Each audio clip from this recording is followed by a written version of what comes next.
sexiest man alive just showed up. Jonathan Bailey, how are you? This is the sexiest outfit alive, don't you think? I literally wore it for you. Oh, really? You and Coleman Domingo. Oh, it's making me blush. Because I know you guys always show up and you guys put some time and energy into what you're wearing and looking good and smelling good. So I just wanted to, you know. We come and match here. Yeah. You've surpassed. You've surpassed. By the way, can we clear up something right now? Okay. Because my group chats have been going nuts. Okay. Everyone thinks you're retaring from acting, that you're giving it up. This is my final interview. No, literally, everyone thinks this is your Right now, final interview. Can you tell the people at home right now what you meant? No, yes, it was a slight misquote, but there is truth in it. I did, I finished doing Shakespeare in May, and I'm just taking a bit of a pause. But it's I'll be back on set in 2026, Nice. and I'm very excited. It's just it's been such an incredible few years, and Wicked has been such a huge part of that. Yeah. And it's impossible to sort of explain what it feels like to start such a huge production and to know that in 3 years' time there'd be a second part coming out. Yeah. And here we are. And we've got our posters on the Lincoln Center. I can just see all the sorts of memories of all these amazing faces of these incredible creative people who have just been given the opportunity to flourish and to utilize years of craft. And it's been, it means so much to so many people, not least, the fans and also us who've made it. And it's an honor of a lifetime. So yeah, I will be back, so don't worry. You guys, you hear that? He will be back.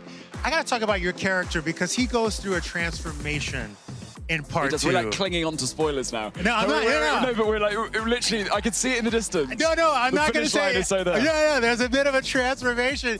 He finds himself in part two. He does, yeah. Yeah. I think it's the thing that I was really. It's such an amazing challenge to play a character like Fiyero, who has these huge moments and huge decisions that obviously directly affect this beautiful female friendship at the heart of the film. And I just, the opportunity is to just sort of mine as much as you can and to make it as nuanced. And, there's so much that he communicates non-verbally with the audience. Yeah. But what I discovered about Fiyero, which did sort of surprise me, is that he's far more serious than I thought. And, he was. Yeah, and I think that's what it hopefully feels incredibly human, that we start off in early life and we can be careless and mindless and brainless, and perhaps for Fiyero that was a defense mechanism. Yeah. But the problem is when you wake up and when you smell the coffee and you meet someone extraordinary who's calling out injustice and sees the world in a far more kind and rooted way, you can't look back, and part of that is then shedding, all the firework charisma that he has, and hopefully, has this sort of quiet rebellion in the second film, and ultimately is sacrificed himself for this extraordinary woman and cause, and it's the most beautiful love story as well. So crazy. Now I have to ask you, because you opened up about being gay and bullied in school as I was.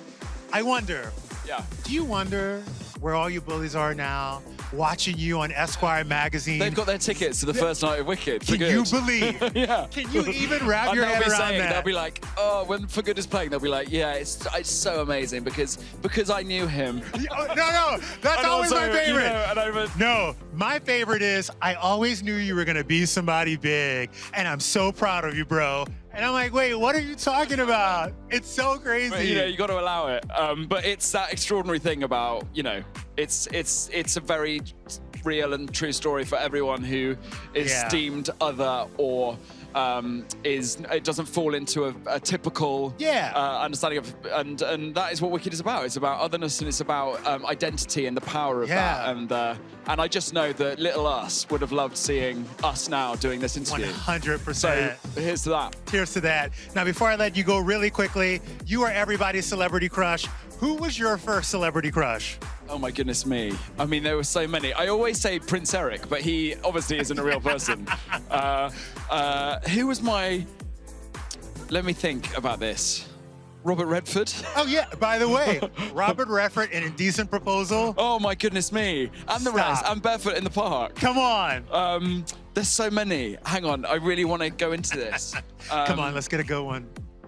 Hang on. Brad Pitt and Meet Joe Black. Yeah, Emilio Estevez. Emilio Estevez. Was a big one. Yeah, anyway, I could go on. That's awesome. Well, have a good night tonight, and congratulations. That got a bit weird at the end, didn't it? But we loved it. We were live and we loved it. We were live and we loved it. Into the lake of my teenage horniness. Oh my God, you are the best, man, and congratulations.